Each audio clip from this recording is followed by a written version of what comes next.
cruisers, I'm Sherry with CruiseTipsTV.com. Welcome back to another Q&A session where throughout the month of October for our Vlogtoberfest celebration, we're going to be answering your cruise questions. Thank you for submitting all of these on our original video back in early October where we asked you to submit those questions. Our first one comes today from Shondell Thomas. She said, we'd like to go on a Mediterranean cruise as a graduation present to our girls in 2024-2025. How early should we book? And where do we start researching best ports to visit and fly out of? Oh, Shondell, that's such a wonderful gift for your girls, and I think such a good way to learn about European history and also just to expose them to the beauty of the Mediterranean and Europe.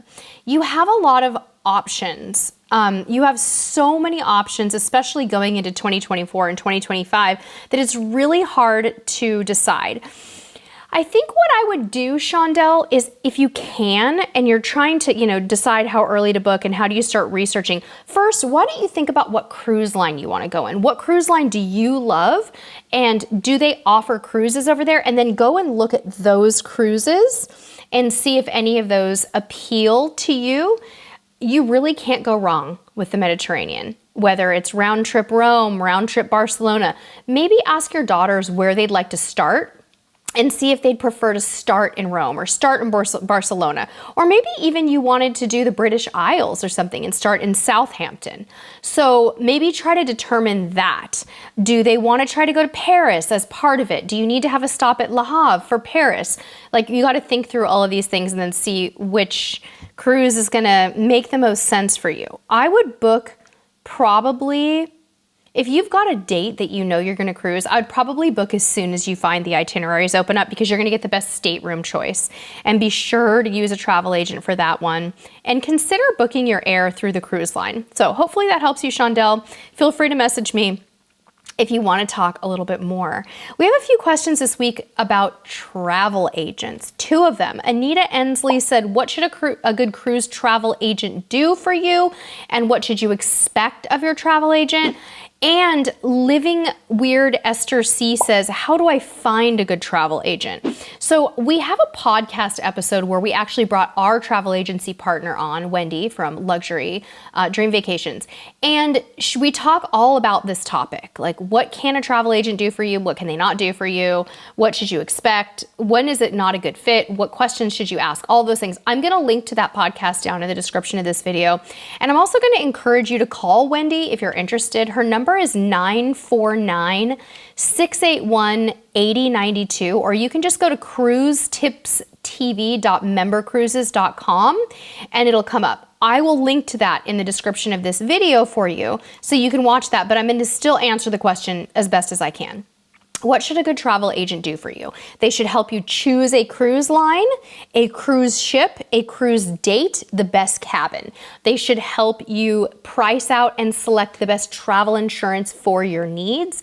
They may help you with flights, they may not. Some of them are no longer booking flights because it is a nightmare for travel agents and they don't get any commission on it.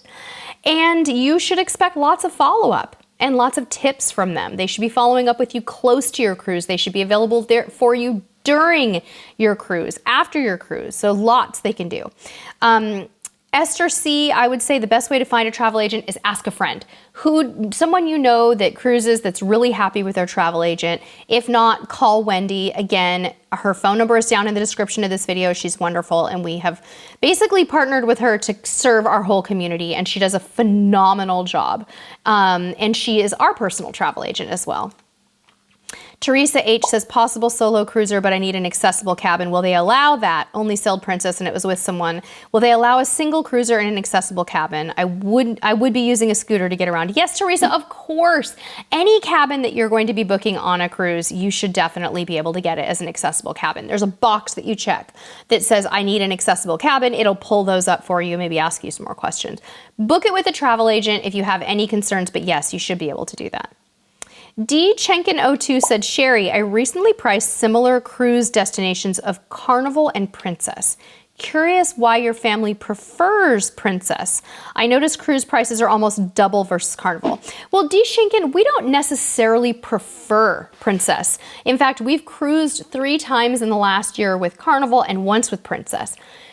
We like them for different reasons. Princess is a line we've sailed with the most because they offer a really nice traditional cruise experience. But as our son has grown a bit and gotten into his teen years, he started to gravitate a little bit more towards fun ships like Carnival and Royal Caribbean. He still loves a lot of things about Princess, but our family is not loyal to any one line. But why do we love Princess? I can tell you we do love Princess. We love Princess because there's a premium feel, a quality feel. We love mini suite staterooms. We love that cabin category. They include bathtubs, sitting areas, large balconies. We love the staff and crew. We love the traditional elements of it. We love the promenade decks on the older ships. So Carnival's amazing though. We love Carnival too. But yes, you're going to pay a lot more most likely these days for a Princess cruise or a Holland America cruise than a Carnival cruise. That is true. All right. Sherry C said, best hotel to port, port to airport transportation in Seattle. So Sherry C, for Seattle, you have a lot of options. I do want to recommend a particular website to you for this. You want to go, and oh my goodness, I just typed it in. There it is. Portofseattle.org has some great resources for you, Sherry C. But there's lots of different things you can do. You can do rideshare apps like Uber or Lyft, and they're located on the 3rd floor of the airport parking lounge. So if you want to take your, you're from the airport to the terminal, which isn't exactly what you asked, you could do that. Now, getting back from the terminal to the airport or port to airport, you could also do Ubers and things like that. There's also the Link Light Rail that takes people from the airport to the Westlake Station, which is in downtown Seattle, and then you would take a ride share directly to your hotel or your cruise port or whatever. But you can take the light rail from the airport in if you wanted to do that. They also have airport shuttles that you can find at portofseattle.org. Personally, I'm a big Uber girl. I've Ubered all over the world, well, mostly the United States, and have been really happy with that experience. We do it as a family all the time, and it's just our most comfortable way of travel, but sometimes that can be a little nerve-wracking. But that's what I would recommend that you do. All right, Coast to Coast Cards said, I'm 115 days away from my first cruise. Enjoyed your channel. My question today is about plugs and USB ports. Everyone says to bring a non-surge adapter since cabins only have a few plugs. However, I watched a cabin tour on YouTube of our suite on Royal Caribbean. There were tons of outlets and ports shown. Is it because we're in a suite or because it's a newer ship? Odyssey of the Seas. It is both. The newer the ship and the bigger the suite, the more plugs and outlets they have. You may not even need a non-surge adapter or a USB hub. You might be fine just plugging into stuff in your cabin. If you're comfortable with that, leave the power strip at home and don't even bother. Lucky you. The good thing is Royal Caribbean tends to be more on the cutting edge of that, so it's also because it's a Royal Caribbean ship. Have a blast, coast to coast.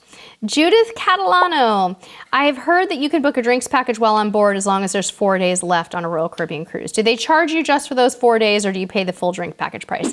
Judith, I think they just charge you for the 4 days, but I want you to go to the message boards at royalcaribbeanblog.com. Type in your questions there. Matt and his crew over there will help you out and make sure that I'm correct. Four Daughter Dad said, hey Sherry, we're going on our first Halloween cruise. We'll be on the Vista out of Galveston. Have y'all ever been on one? And if so, what are some tips? Four Daughter Dad, we've never cruised out of Galveston and we've never been on Vista, but we have been on Panorama, which is a Vista class ship. And those ships are amazing. They're a little more crowded. There's a lot of people on them, but they're so fun. Make sure that you hit the sail away party. That'll be great. Halloween, pack costumes for your family. I hope we get this published out in time for you, Four Daughter Dad, before your cruise. But it sounds like it's going to be fine. Pack costumes, have a blast, take tons of photos, and send us a photo because I want to see how you're going to do. But yeah, enjoy the specialty dining on Vista. It's a beautiful ship. You're going to love it. All right. Jimmy McGowan said, I want to know about your favorite port-intensive cruise or potential itineraries. Trips where almost every day has a port stop. All right, Jimmy, I'm your girl. I can do this. I love port-intensive cruises personally. They're exhausting because you don't get a lot of sea days in between, but man, are they amazing because you get to see the world. Some of my favorite port-intensive cruises, Jimmy, are the Southern Caribbean. There are some great ones where once you kind of get down to the Southern Caribbean, you're island hopping, you're doing St. Kitts, you're doing Grenada, you're doing Curacao, Bonaire, Aruba, Dominica, I mean, even the Eastern Caribbean. So those Caribbean ones where you can island hop, amazing. But I'd be remiss if I didn't mention Europe and the Mediterranean specifically. Most of those have very few sea days. Sometimes they only have one sea day on a 7-day cruise, and those are phenomenal. You might be in Genoa one day, Palermo another day, Civitavecchia another day, Barcelona another day, Malta another day. You're all over the place, and those are really great. So those are the two that I would start with. But yeah, those are some favorites that I think are awesome. And honestly, Alaska is a bit port intensive too. And if you're doing one of those, you know, the ones that go from north to south, you got a lot of stops and not as many sea days. All right, guys, this was a fun one. Thank you so much for all your wonderful questions. We'll be doing this again really, really soon. Make sure you check out our travel agent down in the description of this video. Wendy's amazing. And until next time, we'll see you on the high seas. Bye-bye.